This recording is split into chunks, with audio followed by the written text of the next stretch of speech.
Hello, everybody. My name is Jonathan Morrison. I am the interim pastor at Trinity Lutheran, and I'm making a video testimony for my class at Harvest Workers. A little bit about me. So I was actually born in Cody, Wyoming. I was actually baptized in the Mormon religion when I lived there. And then we moved to small town, Medina, Texas. I spent a few years there. I actually joined the military right out of high school. Needed to get out of that small town. I did that. In the process of that, I actually fractured one of my discs during parachute landing drills. And that really kind of set me on this path of really abusing alcohol, trying to cope with the pain. So I did that for a few years, really just living my life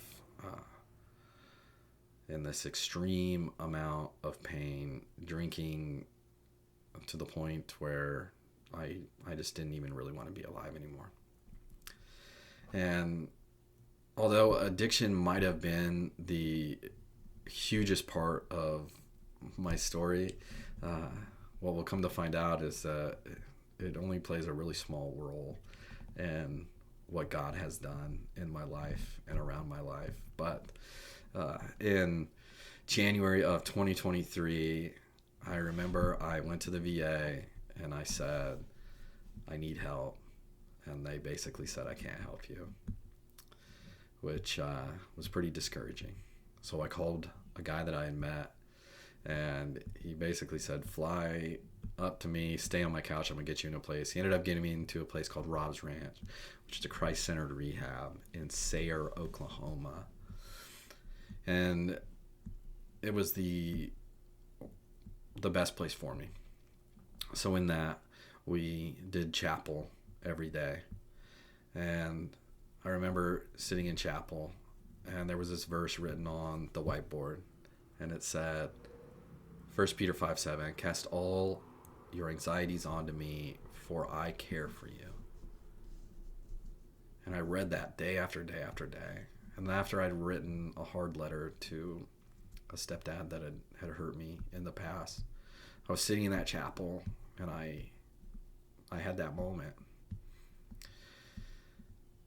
where I looked down at that letter, I looked up at that verse, and I said, okay, I can't keep doing this anymore. I need you in my life. And not everybody gets these moments, but I had this moment. What I'll later learn was that Christ was there present with me. Pouring my heart out, everything, and just being filled with, I can't even explain it, peace, joy, happiness. And peace was huge because anxiety is what killed me for so many years, and I felt free. And it was really from that point that my life just really changed. And they don't give awards in rehab, but if they did, they would have gave me the award of willing to do anything and everything, because that's exactly what I did from that point on. I changed my people, places, and things, and I moved to Kerrville, Texas. Ended up being the best place in the world to get sober. But I was there, and I got a sponsor, because that's what you're supposed to do. And my sponsor said, you need to get to know God. So I said, all right, I know where to find God. It'll be in a church. So I started going to churches. And then I was like, well, I got to find a pastor to explain this to me. So I started trying to get access to pastors, which actually proved to be harder than it looked. I'm a naturally kind of introverted guy myself, which is funny that I'm an intern pastor today. It's only a story that God could write. But I ended up connecting with Pastor Caleb.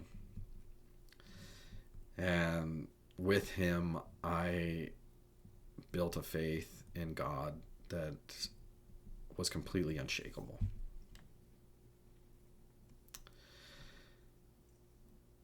And that unshakable faith was about to be tested because on Thanksgiving Day 2023, I was 11 months sober, and I got a phone call from my ex-father-in-law, and it said, Scarlett's been in a car accident.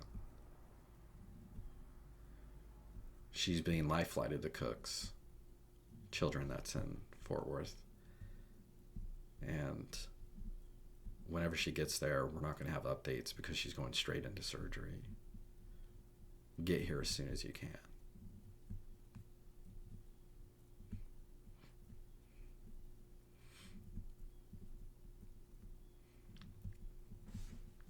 That's the worst phone call I think anybody can receive. So that was the longest 4-hour drive to the hospital that I've ever had. And when I got there, I saw my daughter just sitting completely still, sedated, because we couldn't move her. She couldn't move herself. Her spinal cord was unstable. So there I was, sitting, looking at my 7-year-old daughter. Couldn't touch her, couldn't hold her. Just had to look at her as she fought for her life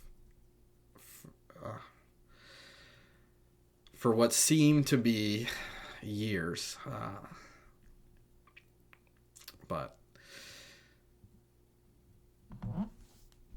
I remember after the MRI, the doctor came in and he said she, due to her injury location and severity, she is going to be paralyzed from the neck down.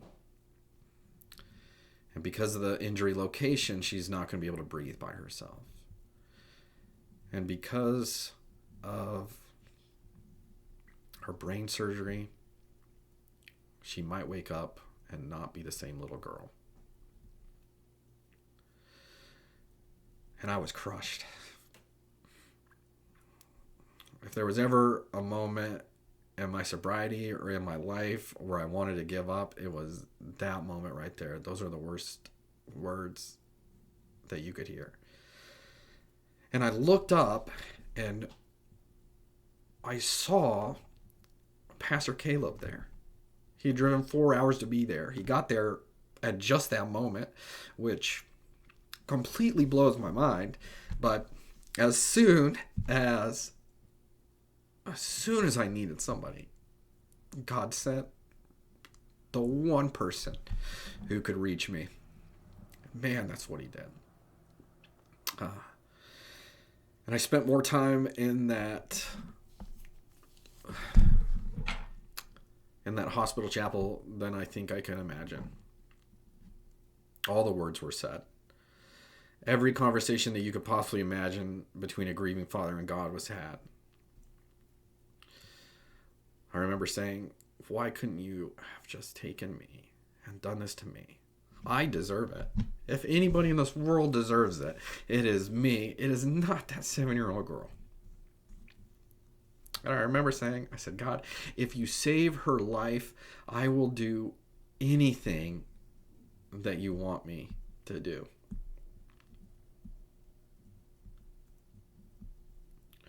And the next weeks they crawled by, but slowly and slowly, Scarlett, she started to move her arms. And they said, that's just a nerve. So she started to move her other arm. And they said, that's just a nerve. It's just a reflex. It'll go away. And then she started to acknowledge us.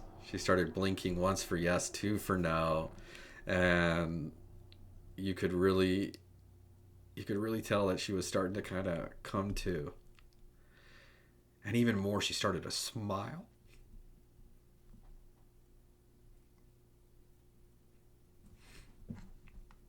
Which, that showed us that although she could not speak or move, that she was the same little girl. Because that's all she did was smile. So, so miracle upon miracle. And I remember the neurosurgeons came in at one point and they said, we hear that she can feel her legs. We're going to try to prove this. So they didn't believe her. They thought she was fibbing. So they ended up stacking all these pillows between her and her feet and She was able to feel her legs, but she couldn't feel her thighs or her knees. So the doctors, they started pinching her toes, and she would tell you exactly what toe you're pinching. And the neurosurgeon, I remember I met her in the hallway, and she said, there's not a medical explanation for what I'm seeing, because the nerve does not run upstream, it runs downstream. There's no medical explanation why she can feel her toes and not her thighs. It makes no sense. And I remember thinking to myself, I know why. I know who did this.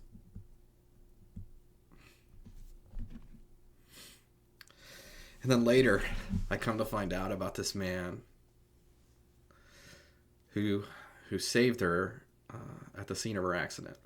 His name was Josh Stevenson, and he was somebody who God appointed to be right there at that very moment. You see, Josh was outside. He heard the accident. He got Scarlett out of the car. He started her airway. He called Life Flight and got her to Cook's Children right when she needed to go there.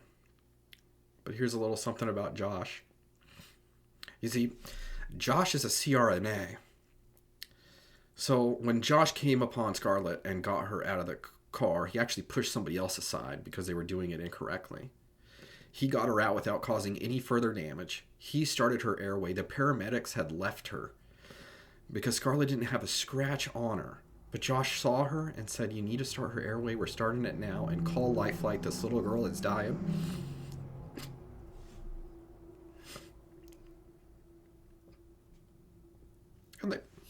And they brought her to Cook's Children on the 5th floor, the PICU, where Josh did his residency. There was only one person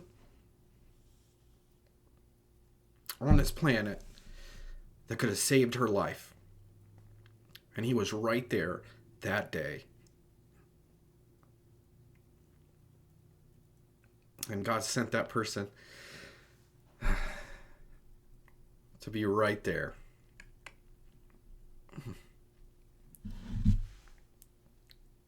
So fast forward.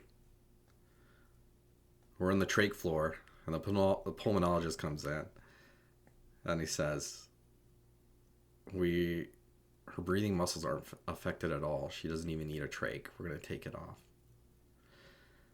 And this was such a miracle that the people from the PICU, the surgeons and everybody, they would actually come to her room because they couldn't believe that it was the same little girl. And I had cried out to God, and I had told him that if he saved her life, that I would do anything and everything for him. And that's what I did. That's why I'm here. A few months later, my pastor says, hey, you should start doing this ministry thing.